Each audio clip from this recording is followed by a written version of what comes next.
Oke, bismillahirrahmanirrahim. Assalamualaikum warahmatullahi wabarakatuh. Waalaikumsalam. Alhamdulillah wa kafa wa salamun ala ibadillah stawa ba'du. Terima kasih. Saya mohon maaf baru dapat bergabung karena tadi saya ngajar sampai jam 12 di gedung B, mulai jam 10 tadi ya. Jadi mohon maaf kalau nggak bisa on time untuk ikuti pemotongan tumpeng ya dalam rangka tasyakuran begitu. Singkat saja, saya sangat kepingin ngomong karena saya tahu mungkin ini kesempatan terakhir, barangkali saya nggak tahu ya ketemu lagi apa tidak setelah itu. Saya ada pesan terakhir aja. Saya pesan tiga hal yang untuk saya sendiri juga, jadi usi nafsi wa iyyakum bihadit tausiyah begitu insyaallah. Yang pertama adalah wasiat dari Rasulullah SAW kepada Ali bin Abi Thalib insyaallah begitu. Kata beliau begini, au kama qala sallallahu alaihi wasallam, ittaqillah haitsama kuntah. Kan begitu kan? Wa adbi sayyi'a al-hasanata tamhuha wa khaliqin nas bi khuluqin hasanin. Itu yang pertama. Jadi saya rasa mungkin bisa terjemahkan masing-masing dalam bahasa daerah masing-masing ya. Pertama adalah Kanjeng Nabi itu pesan kepada Ali bin Abi Thalib ketika mau musafir mungkin atau rihlah, saya nggak tahu begitu ya kondisi hadisnya kayak apa, tapi beliau tiga hal yang pesan. Pertama adalah ittaqillah haitsuma kuntah. Haruslah takwa pada Allah dimanapun, kapanpun, dan bagaimanapun kondisimu. Takwa kepada Allah Ta'ala. Mastatokna begitu ya.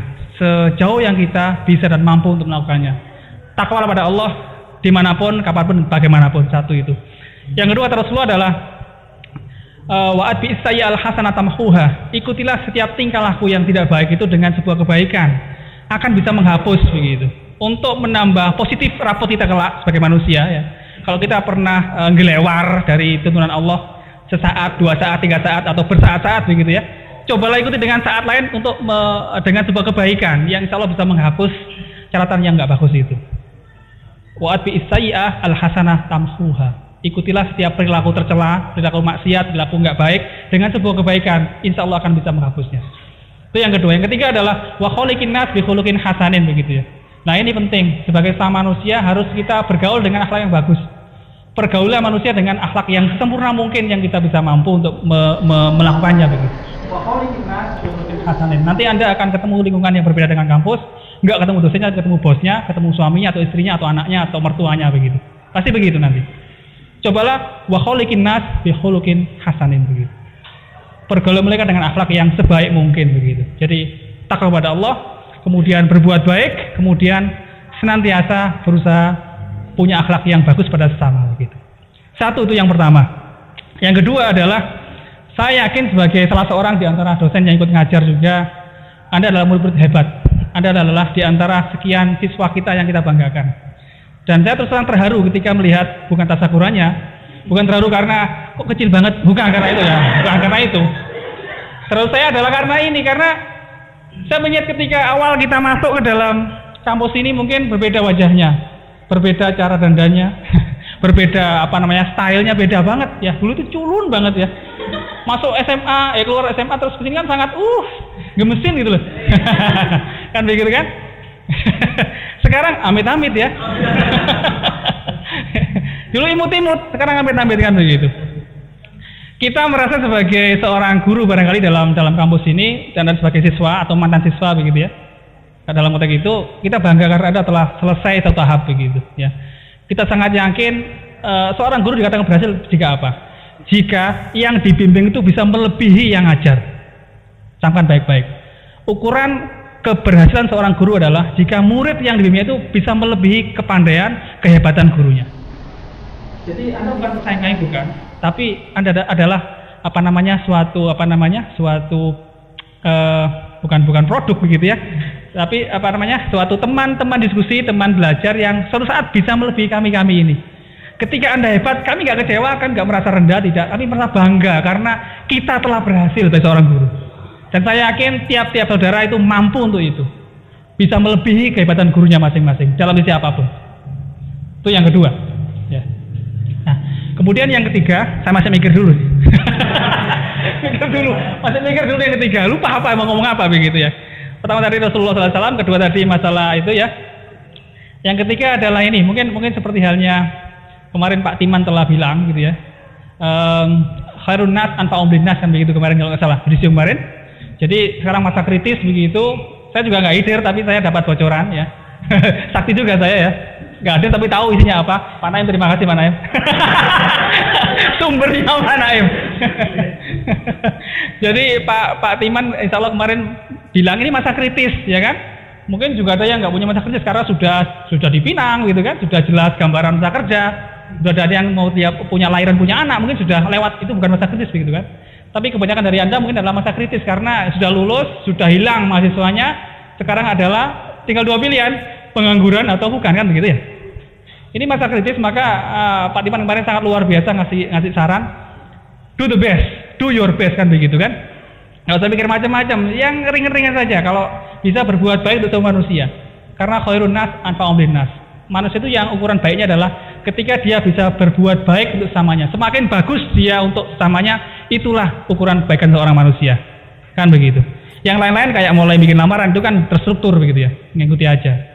Jadi itu akan jadi sebuah obat kegalauan tingkat dewa ketika belum dapat kerjaan, belum punya momongan atau belum punya pasangan begitu ya. Itu obat galau tingkat dewa begitu. Jangan senyum-senyum, saya tahu siapa senyum. Pasti yang status setiap kali di Facebooknya masing-masing. Nah, yang ketiga ini menarik karena apa? Kita bisa jadi orang terbaik tidak hanya sekedar karena berbuat baik, ya. Jadi kita harus berbuat baik, nggak cuma itu. Sebenarnya kita bisa jadi baik karena apa? Kita kalau nggak bisa berbuat baik, minimal nggak ngerusoni, kan begitu. Kalau nggak mampu berbuat baik, karena susah loh, buat baik itu susah banget loh ya. Sesamanya susah itu. Orang membukakan pintu pada orang yang butuh dibukakan pintunya, kita pas males, kan susah kan begitu kan. Kalau nggak mau seperti itu, carilah minimalnya apa? Karena hadis Rasulullah yang khairun nas anfa'uhum linnas itu adalah ukuran kebaikan itu juga semakin baik kebaikannya. Tapi bisa dibalik juga. Apa? Ukuran syarrun nas asarhum linnas kan begitu kebalikannya. Orang yang paling jelek adalah orang yang paling buruk efeknya pada orang lain kan begitu. Kalau kita maknai dengan logika hadis itu. Orang paling baik yang paling baik untuk sesamanya. Artinya orang yang paling buruk adalah orang yang paling banyak mudaratnya untuk yang lain kan begitu. Nah, kita bisa tidak terlalu ngotot untuk yang kebaikan karena mungkin sangat susah. Kita bisa meminimalisir efek buruk dari kita pada orang lain. Kalau mau nyetir, mau zigzag, mikir dulu. Jangan-jangan orang lain yang terdolimi, kita akan anteng, nggak akan zigzag. Walaupun lampunya lampu hijau atau merah begitu ya. Kalau kita menyeberang, kita akan mikir, ada nggak orang lain yang akan terdolimi dengan ulah saya ini? Saya nyebrang seenak dewe, ataukah saya ikuti aturan di zebra cross atau nunggu yang sepi begitu? Kita mikir efek buruknya pada orang lain itu yang penting. Sehingga kita nggak akan punya kesempatan berbuat jelek pada orang lain sebelum kita mikir berbuat baik pada orang lain. Ini yang saya utarakan karena terus terang ini juga saya sendiri begitu ya. Ini yang kurang di negara kita seperti itu. Di Australia itu ya contoh begitu ya. Anak SD itu diajari untuk apa? Ketika dia itu tidak garap PR, dia itu bolos atau dia itu berbuat kesalahan, selama efek kesalahan itu tidak imbas pada orang lain maka ringan hukumannya. Tapi kalau dia misalkan muter keran lupa tidak untuk menutupnya begitu, akhirnya amber ada yang kepleset, sangat berat hukumannya. Artinya bertambah dibanding kalau misalnya nanti dihukum suruh nulis saya nggak akan pulang lagi 10 kali ya. Kalau seperti itu ada efeknya jelek untuk orang lain 20 kali begitu. Dari mudaratnya pada orang lain sejak kecil seperti itu. Ini yang kurang di negara kita begitu ya. Kita tidak pernah berpikir bahwasanya apakah yang kita lakukan nanti itu akan punya efek buruk nggak ada orang lain. Kalau itu bisa kita kontrol dengan baik, insya Allah berbuat baik akan lebih mudah begitu. Nah, terserah pada Anda semuanya, ini adalah skill of life, ini adalah pengetahuan untuk hidup dan skill untuk hidup. Camkan baik-baik dan cari yang baik dari omongan saya dan buang yang jelek-jelek begitu. Yang terakhir, last penulis, saya minta maaf mungkin selama berkenalan dengan Anda ini ya, mungkin ada kesalahan-kesalahan yang saya sengaja terus terang atau nggak sengaja ya, saya mohon maaf diikhlaskan saja begitu. Karena yang paling akhir juga adalah mohon ketika Anda lulus tidak motong silaturahmi. Tidak mutus silaturahmi dengan kampus ini, dengan para dosennya, dengan teman-teman yang lain juga begitu. Mohon tidak mutus silaturahmi, tetap nyambung silaturahmi. Keep in touch dengan cara apapun. Kalaupun nggak bisa ketemu secara fisik, ya secara spiritual. Ya apa? Ngorok kosong mau tidak? Dalam doa kita masing-masing. Dalam doa kita masing-masing.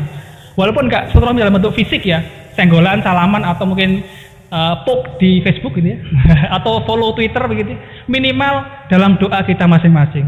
Saya berjanji untuk terus mendoakan Anda semuanya, semampu saya juga, dan kita juga berharap anak ya, doa Anda semuanya untuk kita semuanya.